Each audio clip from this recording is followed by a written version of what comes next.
Audio Jungle.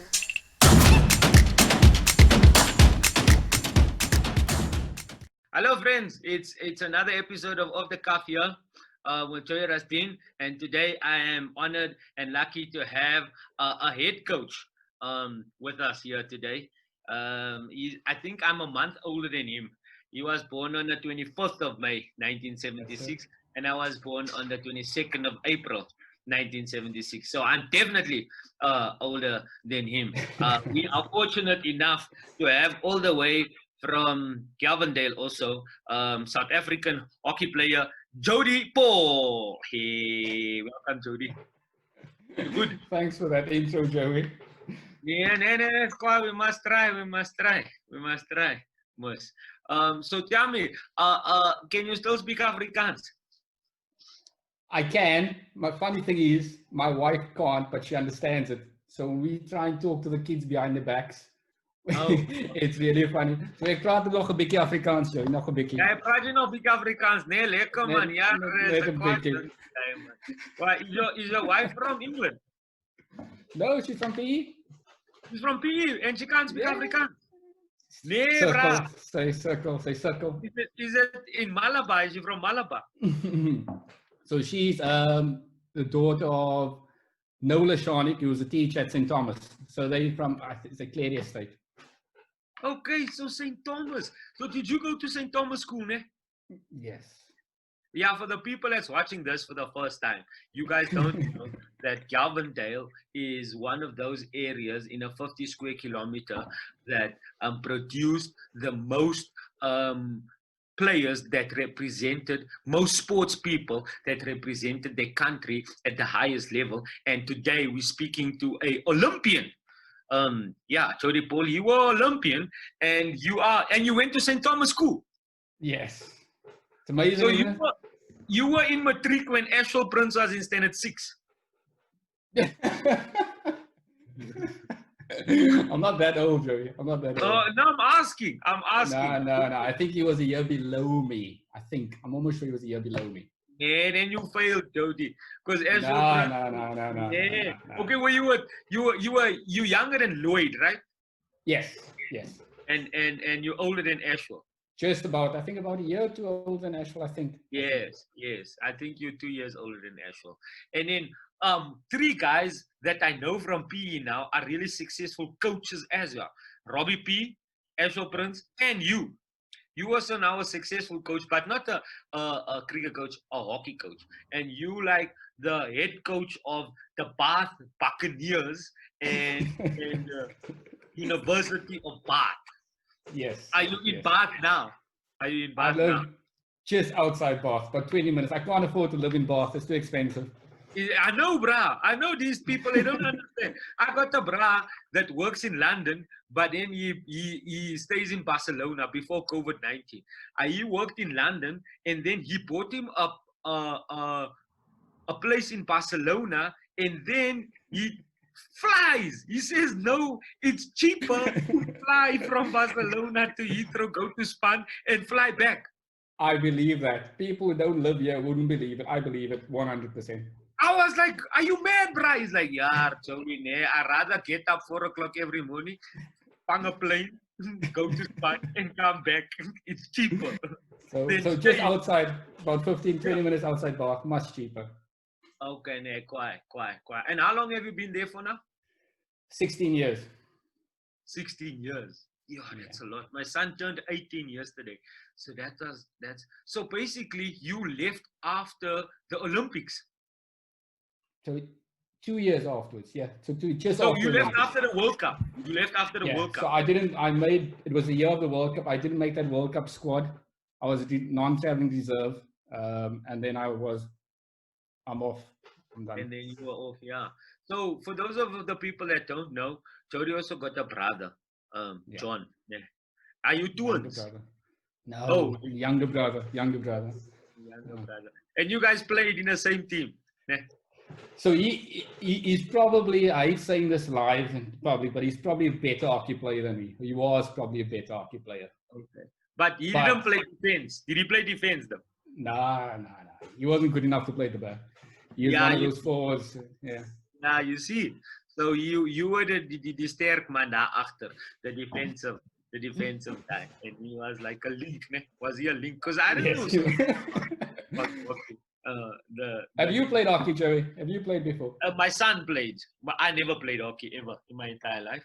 My son plays as he's now in matric, but as his winter sport, he played hockey at case. Oh, okay. Okay. Yeah, so he played hockey, but I don't know nothing about hockey. No, I know soccer. Okay, And yeah, cricket. You're a big cricket fan. yeah, I love cricket. Cricket, yeah, no, I played cricket, but not soccer, not soccer. I mean, not hockey, not hockey. Okay. So wait, so yeah, we're gonna start here now. You went to a primary school in Shoreville. What is a primary school called? Frank Joubert Primary School.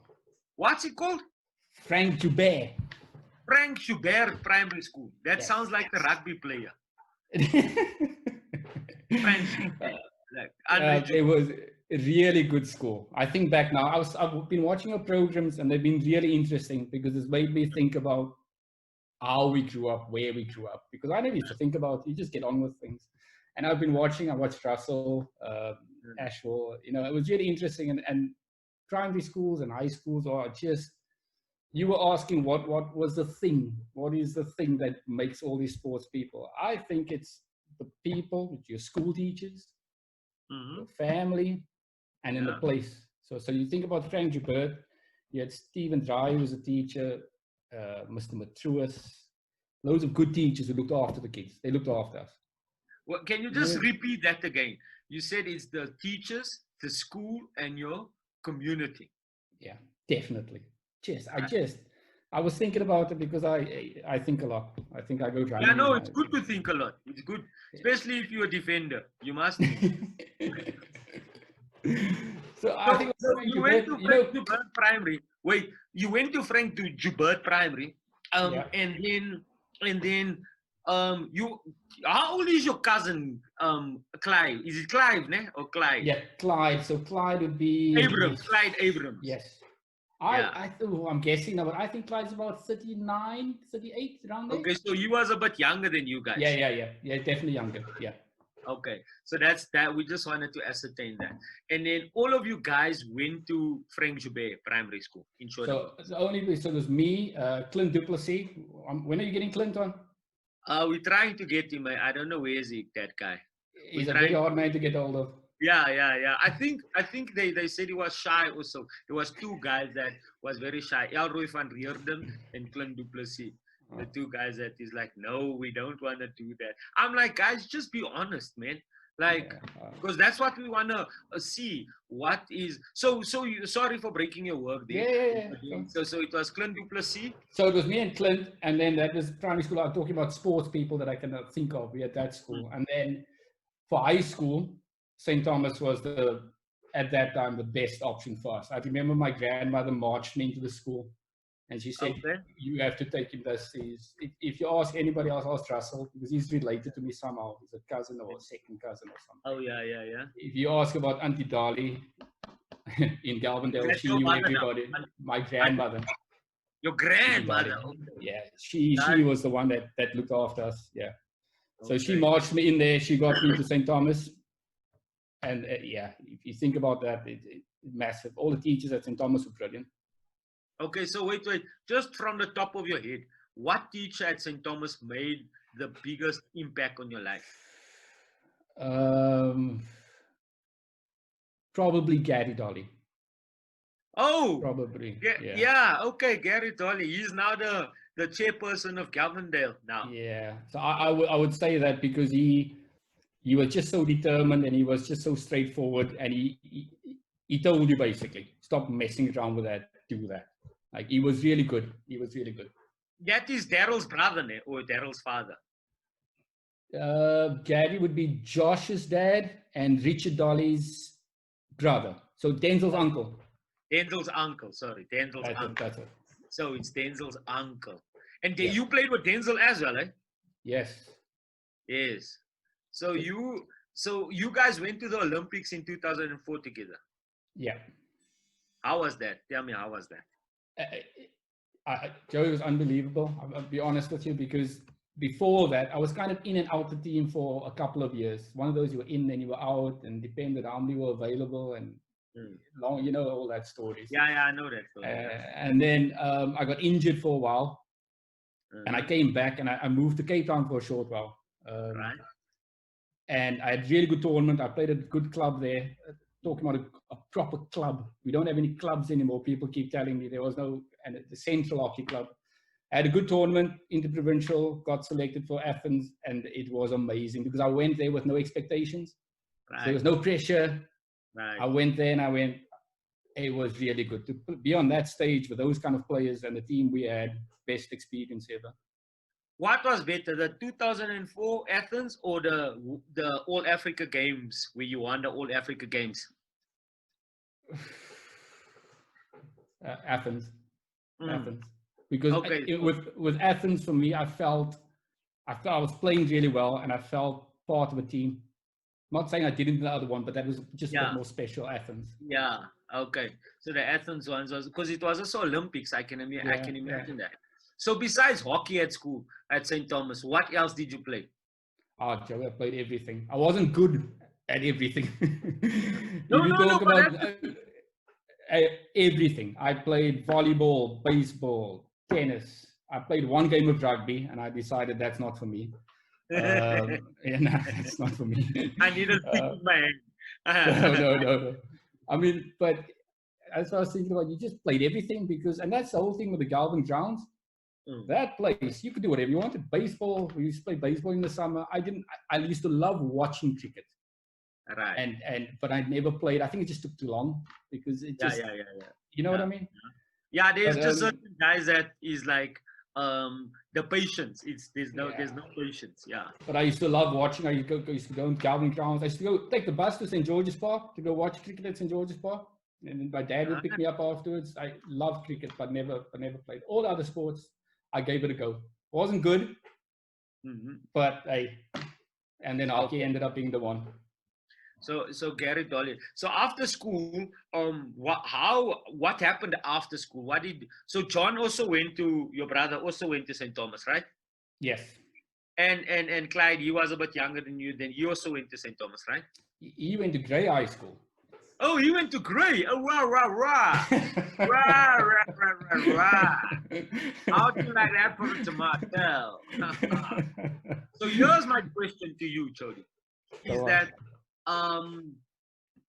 do you think that if St. Thomas had the same facilities that Grey High School had and the same financial backing that Grey High School's got right now, they would have even produced more players that would represent South Africa? No. Why do you say that? Because you wouldn't earn it then. You wouldn't have to play on those kind of fields. You wouldn't have to walk to training sessions. You wouldn't have to play with that kind of equipment. It was different. Look, the Grey High School is different. That's another world. I remember the first time I went there, I was like blown away by it. And we're gonna speak about Grey High now. We're gonna speak about Grey High now. Go.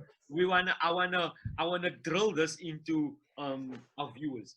You see, it's not necessarily your circumstances that will make you successful. It's what you do with what you have at the time. So Jody was touching on, you wouldn't have played with a certain equipment, you wouldn't have played on certain fields, you wouldn't have. Would you say that built your character? Would you say that had a big role in playing in your motivation to succeed? Definitely. And your discipline? Definitely. I never, even when I got the message about this interview and things, I don't see myself as somebody who's achieved something. I don't. What I do see is somebody who applied themselves. So when people said, you can't do this, I then went, I'll show you. I can do it. And that for me was just, I think back to everything. Clyde's much more talented, like my younger brother, John, much more talented than me. But it was the inner, I wanted to show you. That's the thing. And that's the work ethic. For me, that was it. Yeah, so that's a talent, I think. Yeah, no, but even so, that work ethic and discipline, it still comes from somewhere. What you just explained to me now is the most common trait of all the dudes that I've interviewed so far, or dudes that I didn't interview that I know that's from Galvandale. That's the most common trait. It's like you say it's a cliche. Yeah, if you're gonna tell me I can't do it, I will show you I can do it. That attitude, where, how does that come? Where does that come from? Is there like an injection that I can just give children and say, yeah, come here? Because that's the thing. I think it comes back to the family and the community again. Like you said, you asked about Grey High School and the facilities. Now, if you have everything handed to you on a plate, Right. You're never going to want for things. So, Yeah. and again, I'm not making it sound like we didn't have stuff. We were comfortable. But at the same time, you just knew you had to prove yourself constantly. Some people reacted well to that. Some people didn't react well to that. Yeah. And if you could take it on and you could manage it, it made you. And it also the people around you, I like mentioned, my grandmother, my mother, my dad, my sisters, everybody. If you walk down Martin Street in Galvandale, everybody knows you. Yes, okay. So you need not to behave yourself, but you need to respect people and make sure that you are in line, because that's just the way it is. Yes. There's and a certain makes you. It makes perfect sense to me. There's a certain way of how you have to carry yourself when you walk there, and there's a certain way how you have to act, your manners and all those things. Yes. And then for me, I want my kids to be the same. I keep saying, my kids, I don't care if they're naughty, if they're well-mannered. Yeah, and respectful. That's fine. Yeah. I can live with that. If you show kindness, empathy, and compassion, I don't 100%. Care what you do. If you have those three things, you find you will achieve what you need to achieve. Kindness, compassion, and empathy. You will, and because that brings out good manners if you have those things. So we got a rule in our house, Joey. Our rule in our house is: if you got nothing nice to say, don't say it. Yes, that should be the rule for everyone. It's ironic that what I say for a living, what I do for a living, goes against that rule. But I give myself some sort of artistic. But you're doing good deeds now, so we let it slide. So, but even then, you don't want to say bad things. Even then, you watch what you say. So even then, you're respectful. But that comes from school, Joey. If you think back, if you ask Russell and actually all those boys, you walk around school, you just behaved yourself, and it wasn't a fear factor. I suppose it was a little bit of a fear factor, but you just respected your elders. So, you know what I've realized now is that you guys had some sort of reverse peer pressure. Like, I just realized that now. You had some sort of reverse peer pressure. Like, it's like when people say, we must start calling out people. We must start calling out guys that treat girls bad. We must start calling out racism. Like, it feels to me, you guys at that time have been doing that naturally already. Like, if somebody's out of line, and then you guys bring that person back into line by having that yard cricketing or banga yard cricketing or by yes, that's so interesting. I think that's it's also because suppose there's no social media and you couldn't tweet about it and you couldn't put on Facebook and you couldn't do this. It was just a matter of someone saying to you, don't do that. Do that. It was simple. Don't do that. Why are you doing? Yesterday, that's so quiet. How do we get back that? How do we get back to that? Like, it was so quiet. Like, if my neighbor, I know when I was growing up, even if I don't like the Tannie, and the Tannie is an alcoholic, and she tells me, hey, so you drag your broek up and set your hemp on your broek, and you're not going to speak back. You're going to be like, hey, okay, Auntie Thelma, sorry, Auntie Thelma, don't tell my mother, Auntie Thelma. And then, but Auntie Thelma is like a alcoholic auntie that shouts everybody. And you don't like her really, but you still listen. But because that's just the way it was, Joey. Yeah, but You Auntie know what I Thelma mean? had your best interest at heart, though. That's the other Exactly. difference thing. I think you were saying earlier about being kind. I think deep down things, I don't know people are as kind as they should be these days.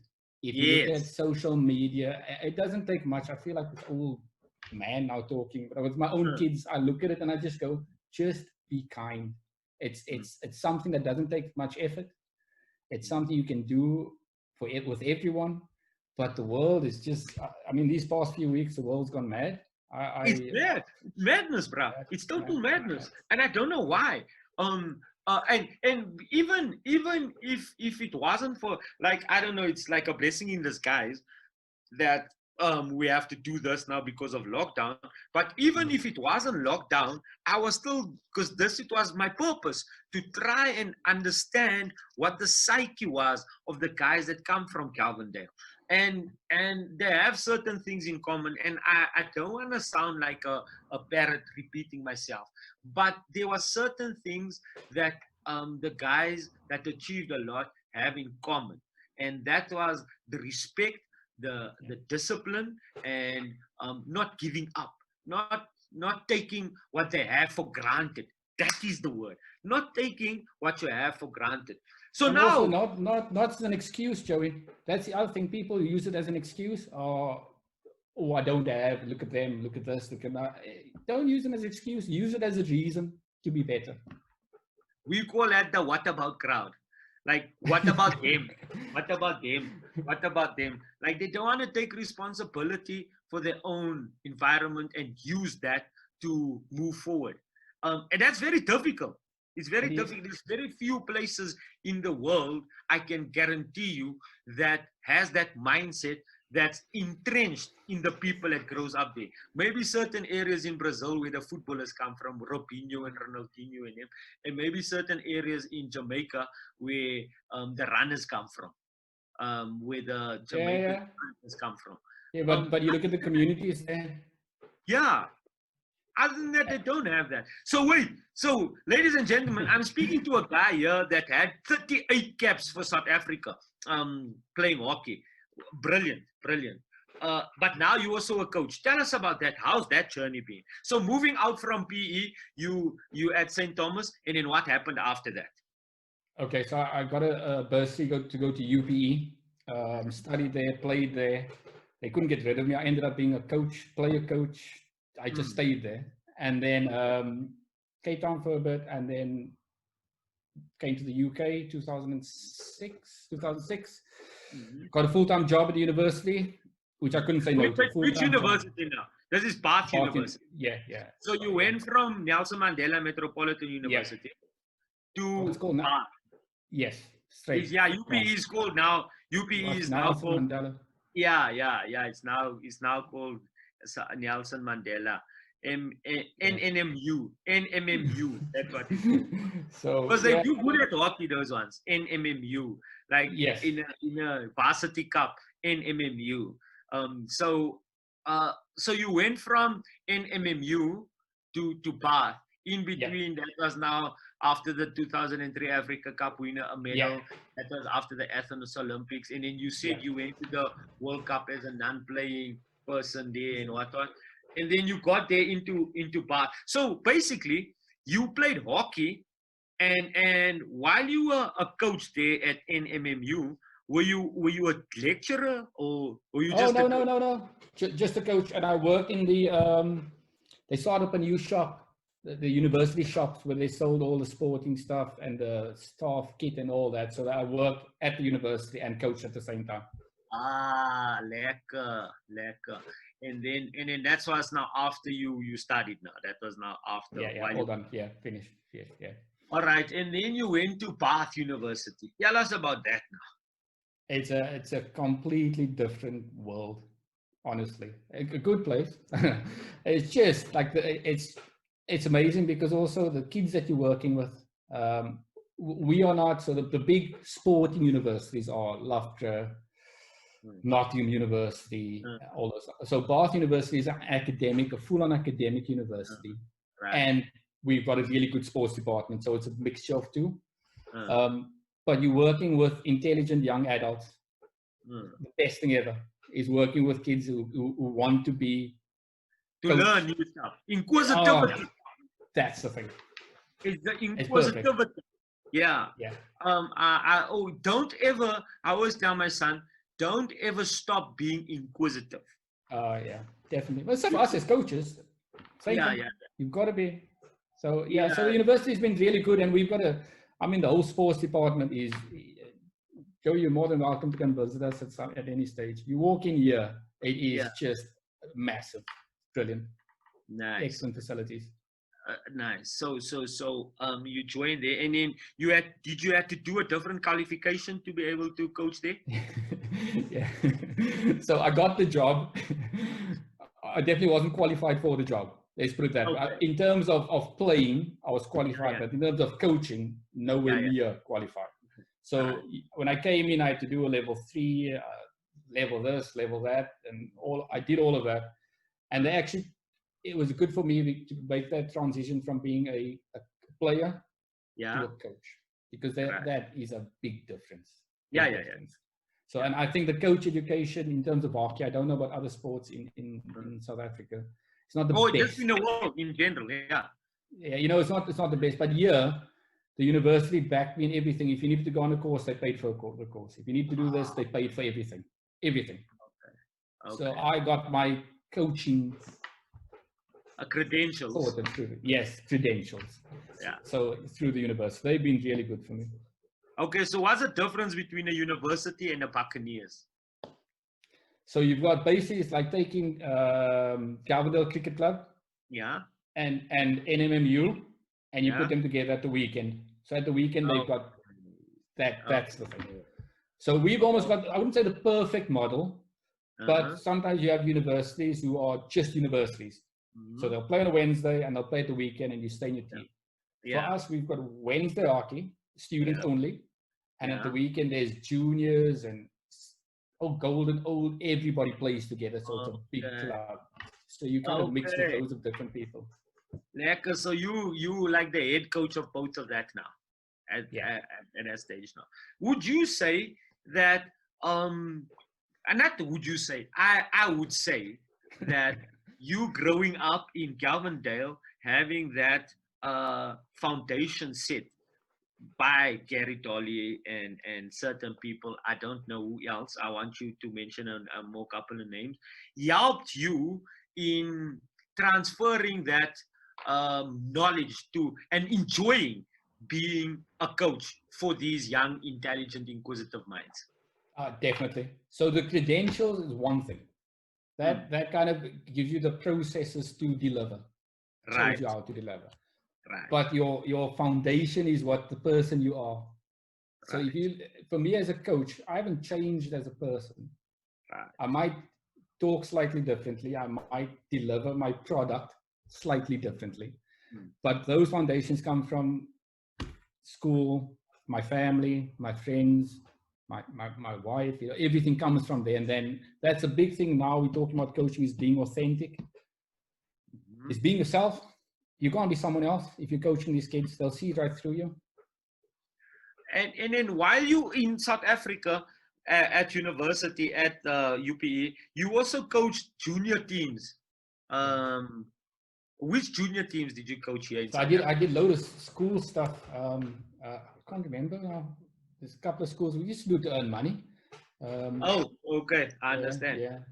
Yeah. Under 21 so under 21, I did one under 21 team just before I left. And then I came over here. Like so, it was more. It wasn't really coaching, Joey. If I think about what I'm doing now, it was more kind of like using my experiences and just helping them and guiding them.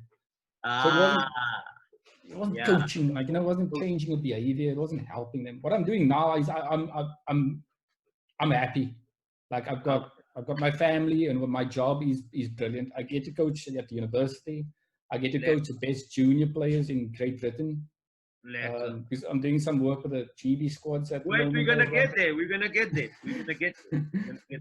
Don't worry. We're gonna get there. So you also been the head coach of the under 18 boys in Yeah. England and Britain, right? Yeah, yeah. So So the England under 18 boys head coach. yeah, and then you were the assistants to both the under 21 men and the under 21 women, Yeah, right? And then most recently now you part of the English women's senior squad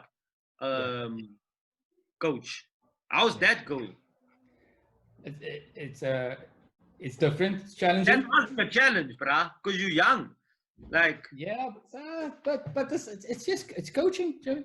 So Mm. I can coach my university first team on a Monday night, yeah, and that morning out of work potentially with a Olympic gold medalist. yes, that's what I was. Yeah, the Yeah, crazy, the crazy. it's mad. It's mad, but at the same time, if you're coaching and you're delivering what you normally do, it's the same thing. It's just quicker. Yeah, okay, I And a understand. different person. Yeah. So tell me about this thing, the elite development program there in Great Britain. So that's a level just below the seniors. So Okay. so you got your senior squads, and they've created this level just below. So to get those kids, I say kids, young adults, to transition quicker to the seniors. So we've got a Okay. squad of it's like an SAA. Do you know what I mean? Yeah. It's just that level Yeah, below. no. Like an academy type vibe. Yeah. Like Yeah. here in South Africa, we had like the Fetchua, the Plascon Academy, the School of That's it. Excellence. We don't have that anymore, by the way. Why not? I don't know. Like Plascon can't make paint anymore. I don't know. I guess corruption is a big thing. I guess people. It's quite irritating. It's quite irritating to me that there's people from a place like Galvandale that didn't make excuses and still achieved. And then now we are in a position to uplift Galvandale, for instance, and make it even better than what they are. But now we use all these excuses and people is eating money. That's quite irritating. It's a story for another day. I just wanted to put that. I can imagine. Yeah. I just want to get it off your chest. Yeah, I just wanted to. So in terms of equality, in terms of this is a difficult question to ask, but in terms of racial distribution, for lack of better word, how is these elite development programs and squads made up in England? Joey, you're asking a very sensitive subject here. It's a very sensitive subject at the moment. That's why I said it's a difficult question. That's why I said it's a difficult question. Wait.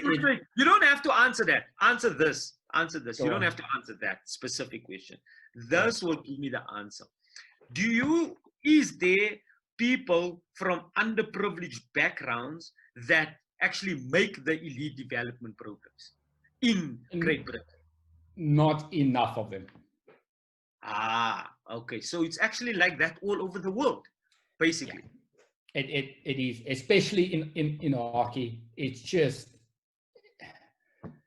it's a different kind of, it's just not, it's similar to South Africa. It really is. If you look at the way back when I was playing, I don't know what it's like now. I'm sure it's changed, but there's just not enough. It's just not enough people. And now with this whole Black Lives Matter thing, it's all heightened, and everybody's tweeting about this left and right and center. And I'm very annoyed by it all, because this has been going on for ages, and people are making themselves feel better by sending out a tweet or Blackout Tuesday or doing change your behaviors, educate yourself, educate your children. Education. Yeah. Like, for instance, I don't like to say this, but if you look at it from a bigger scheme of things, one would say that Galvandale was an underprivileged area, yet they produced all these superstars around the world. That around the world now, because you like here in England. I spoke to Andre. He's in Australia, and coaches, guys that's giving back to the community. That's giving back to their sport. What do you think before you answer that question, were you the men's assistant coach for Saxon Tigers? Oh yeah, that's like our like IPT, so like EP or Western Province, all that. So Okay. I was one of the assistant coaches for that. Yeah. Okay, so that is like the provincial team type vibe. Yeah. And those Wessex Leopards, what is the Wessex Leopards? So that's the junior version of that. So we'll have an IPT for the juniors, basically. Yeah. Okay, and then are you doing level 4 now? Finish that. So You finished level 4. Yeah. I saw another tweet of yours the other day where you went to go do some psychological psychology. Psychology. Tell us about that. Mental well-being. So this is the thing. So I look at what we went through as kids, and now us as coaches, we're going on courses to spot mental well-being issues and help kids through difficult times. We never had that when we grew up. We just had to figure it out yourself. Figure it out yourself. And I think, look, is a balance. I believe everything is a balance. I think sometimes my wife says to me, stop being nasty, just be kind, because I'll say, well, just get on with it. I think kids today are not as resilient as they should be. So they do need a bit more support. Okay. And I think I'm just as guilty. I spoil my kids. I shouldn't, but I do. Yeah. So we can't expect them to be resilient if we're doing things for them and making their lives comfortable. There's this thing called generational trauma. Generational trauma. And more often than not, successful people is the people that subconsciously identified that generational trauma and used it as a motivational factor in whatever career they did. I can attest for that. Because generational trauma is important. And people always don't want to speak about it. Yeah. So if I look at a place like Galvandale, there was generational trauma. However, how did they overcome that? They overcame that by religiousness, because lots of the people there, although they weren't, they were religious. They believed in something. They believed in, besides the kindness and compassion, and they believed in a bigger entity than themselves. Yeah, I couldn't agree more. And that comes from the family. Like, you had to go to church. I wouldn't say whether you liked it or not, but it became you went to church. Yeah, is that reverse? Is that reverse peer pressure? Like, peer pressure. It's like, that's what we do. We go to church, we go listen to the pastor, and the pastor will be the referee at the game. And then we used to get into trouble because Sunday school was hockey time. So confirmation classes. So we had to you skip one, you make one, you skip one. Yeah. That's just the way it is. We go the two. Lekker. So this is the, ladies and gentlemen, yes, you know the time went so quickly, bro. So quickly. So you were speaking about before I went into that last question, you were speaking about how you have been giving the tools to see psychological or struggle or trauma. Let's put it that way. The struggle and trauma in certain people. Would you guys come back to South Africa? Yeah, wait. Was your Lighties born in England? Yeah. So they're English citizens now. Proper English citizens. And are you an English citizen? Yep. You also English citizen. Cake no net for you. Yeah. Yes. I just want the passport. Like, I just want to be able to. So that's the thing, Joey. Like, I came over here and then we go to Germany or wherever. Then I must stand in a different queue and you must get a Schengen visa and you must do all these things. So just get the passport. It makes your life a whole lot easier. But that's the thing, bro. For me, specifically for me. It's like, now we must go. Although I have a long visa for England, I don't have a Schengen visa because they don't give Schengen visas for 10 years or 15 years. No. At least for England, they give it for you for Yeah, my kids are English. Somebody said to me, they play for South Africa, for England. So I said, they're English. Whether I like it or not, is they are English. You must hear them. Wow, wow, wow, wow. So what sports are they into? Footballers, Joey. Footballers. Nice. Mad for football. Mad. They play for the is local club. So they got, loads of clubs in Bath. We got a local village, Timsbury. So they play for that, and they play at like an academy, junior Premier League academy. So they train nice. 3-4 times a week. They're good footballers. They proper boys, man. They climbing trees or they playing football or doing something, and that's good. That's good. Yeah, that's a very good thing. How old are they? So Jack is 11, going to high school in September. Yeah. And Jude is 8. Jude would survive in Galvandale. Jude would survive. He's yeah. Oh, there I see them. They're going out for skating. See, got their helmets on. Yeah, I see. They got their skating lights on there. Yes, today. Yeah, Jude. Is it Jude? I tell you what, Joey. People quickly. Oh, he doesn't want. He's gone. He's gone. He would survive in Galvandale. Jack, the older one, much more sensitive. He's a sensitive soul, that one. Okay. No, lekker. If he wants to survive in Galvandale, lekker. So, ladies and gentlemen, if you like this interview, please comment below. Please ask any questions, and then maybe Jody will be able to make some free time to answer those questions on below. Click subscribe. Don't forget to click click subscribe. Yes, this YouTube. Yes. Jody, I just want to say to you that on the down low, guys like me not looked up. We were like basically envious of guys like you, because here we see a colored guy achieving so much, going to the 2004 Olympics, and we're like, yeah, why couldn't we do that? It sounds bad, but it's not bad. It's like you like happy and sad at the same time. You're happy for Jody Paul, but you're sad for yourself, feeling sorry for yourself. Like, oh, he must have been lucky. People must have. So we make those excuses. So guys, don't make those excuses. Don't try and justify why you didn't achieve because the other person was luckier than you. No, the other person had dedication. The other person used his talent. The other person was surrounded himself with positive people.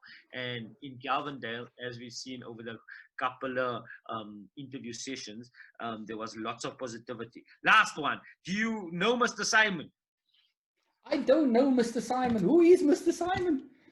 You don't know Mr. Simon? I don't know. Everybody talks about Mr. Simon. He couldn't have been involved in hockey. There's no way he was involved in hockey. Yeah, I don't think he was involved in hockey. I think so everybody spoke about him.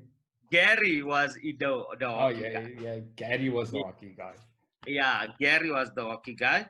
But Mr. Simon was involved in the cricket and in the soccer vibes. So did he teach at a school? Yeah, I think he teaches at Galvan, in Galvandale. I don't know. No. Those were the enemies. We St. Thomas and Galvin. Don't get Claude Simon, and he was the boss there by Galvin. Now I think Gary is now the big boss there. But guys, comment below. Make us voice. If we don't know, let us know. Tell us where we're going wrong and stuff. And once again, great thank you for Jody Paul. He's probably going to be either England's hockey coach, or he's going to come back and he's going to coach South African hockey. Like most guys from Galvandale, not only did they achieve on the sports field, like Russell Domingo, Jody Paul, Ashel Prince, Robin Peterson, now they're achieving and giving back as well. Thank you so much. Any last words for the people out there for Galvandale? No, I think you've summed it up there, Joey. Like you said, sometimes people look at you and they kind of not break you down, but they make excuses. I think look after yourself, be the best version of yourself. That's all you can control. There we go. Thank you so much, Jody Paul. Thanks, Joey. Appreciate it. Audio Jungle.